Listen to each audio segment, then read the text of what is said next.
Hey everyone, in this video I'm going to show you how to make these really pretty Eiffel Tower cookies. Great for any Paris themed birthday party or for Valentine's Day, which is just around the corner. So stay tuned guys and I will show you how. Here are the things that I used: a 4.5-inch Eiffel Tower cookie cutter, black edible marker, shimmer dust and fluffy brush are optional, pre-made bows by Wilton, rose food coloring, a rolling pin, black fondant, and a bow mold by Martha Stewart. We're going to start with the bow, so let's get started. Alright guys, so in order to make your bow, you will need about a gumball size of fondant. I will be using fondant for this particular project here. And I'm just going to flatten it out so it'll cover up that size of the bow. And I'm going to just press with my rolling pin, and then I'm just going to quickly just pull away at all the fondant that did not go into the mold. And I'm going to stick this in to the freezer for 5 minutes. That's all it takes. And then it's going to firm up and then it's going to release really easily. You can do it like this if you like, but sometimes it'll get stuck in there and you'll end up warping your design. So I highly recommend sticking it in the freezer. Alright guys, so I took this out of the freezer. So this here is nice and solid now, so that'll make it way easier to take it out without warping your design. So I just fold this back like this and this will come out really easily. It's very soft still, so don't handle it too much, and also don't handle it too much because you will leave your fingerprints on there. Since it's frozen, it'll get some condensation on it. It'll stay moist for a little bit. So I do suggest doing these ahead of time if you can do them a day in advance. That way you can do a few of them and then set them aside to dry. I did just kind of clean it off a little bit on the edges so it'll be a little bit more smooth and not so sloppy. So you can do that towards the end. As you see here, I am not putting any pressure on it or touching the top surface of it. And that is it. Do a lot of these. I do suggest doing this before you do any of your cookie design and all that, because you will need these to harden and dry before you use them. So the first thing we want to do here is fill this bottom portion out here with the pink. And I have here tip number 3 and tip number 2 for the black. So really quickly we kind of have to work fast, that way it doesn't start crusting before we put the black in there. So I'm going to start right underneath. There's 2 peaks that are sticking out, one at the lower and one at the top here. So I'm going to pipe just underneath that top peak. So I'm just going to fill this in.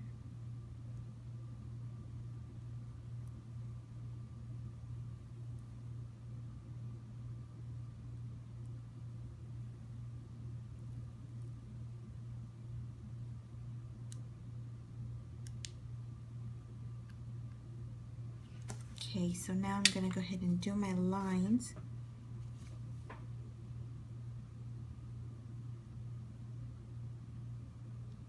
This black is a little bit more in the thicker consistency. So you can see there, it did a peak.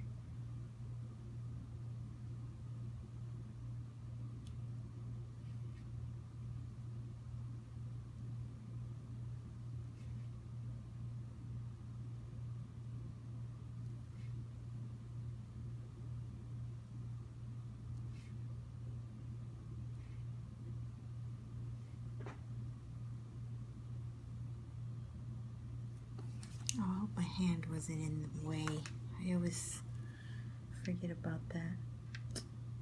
So just pipe your straight lines across and make sure you bring any of the peaks down, and this will help sink in this black icing in there. So when this dries, it dries smooth.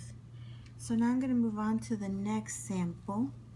Okay, again with the same pink with the number 3 tip right underneath that upper peak.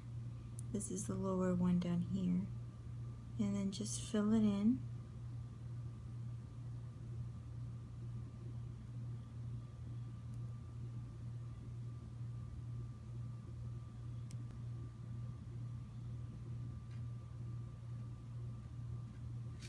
Okay, and then just do some circles, some dots. I do some like different sizes.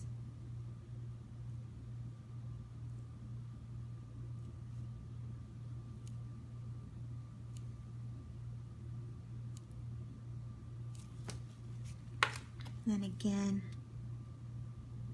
sink them in. That's pretty good.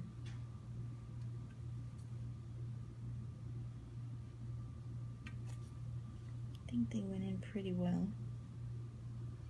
Okay, so I'm gonna finish up the rest, and we're gonna let this dry for a few hours. That way when we put in the white in here, it doesn't want to absorb any of this pink. So I gave this time to dry. I did these last night. So now I'm just going to go ahead with tip number 3 in the white and completely fill the top part.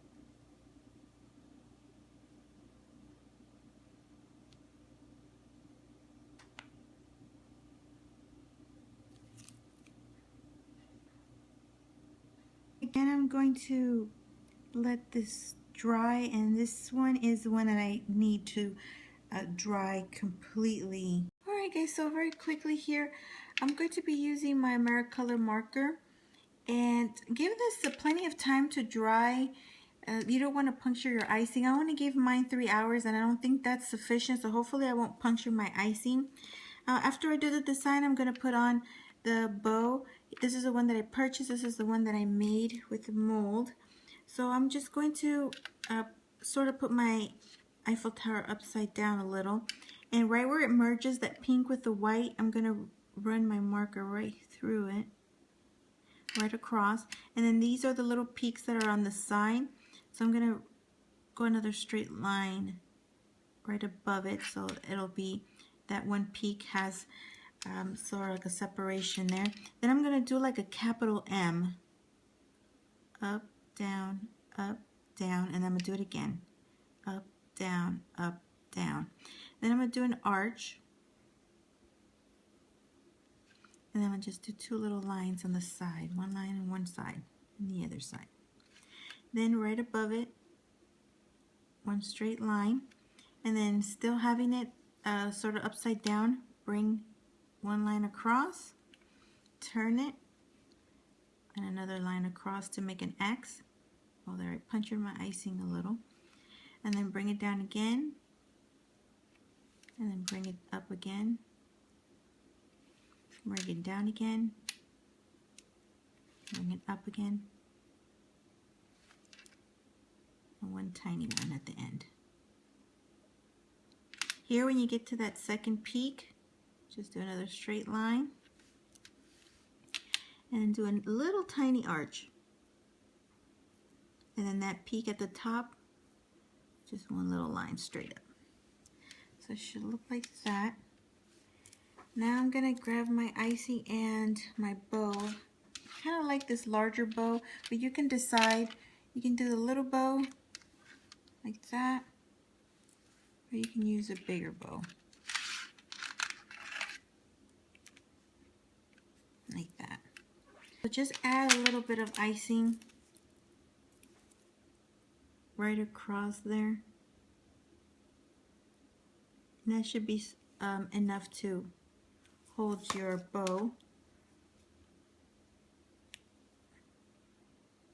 Like that. And then you'll just give this some time to dry so it could stick your bow on there.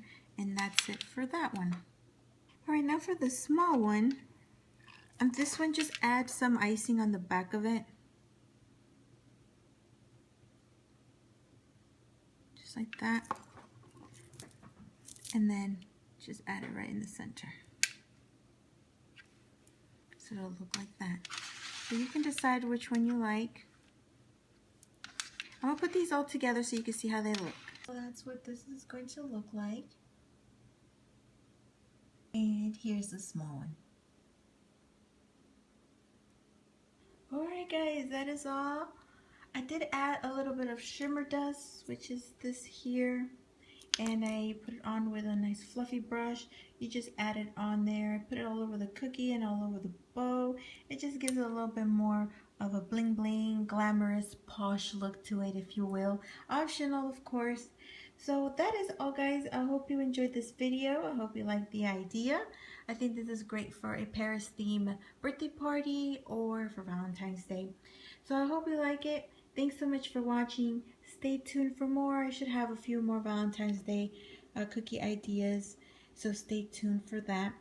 Thank you so much for watching. Don't forget to like up the video if you enjoyed it. Subscribe if you haven't done so. And I will talk to you soon, guys. Have a good one.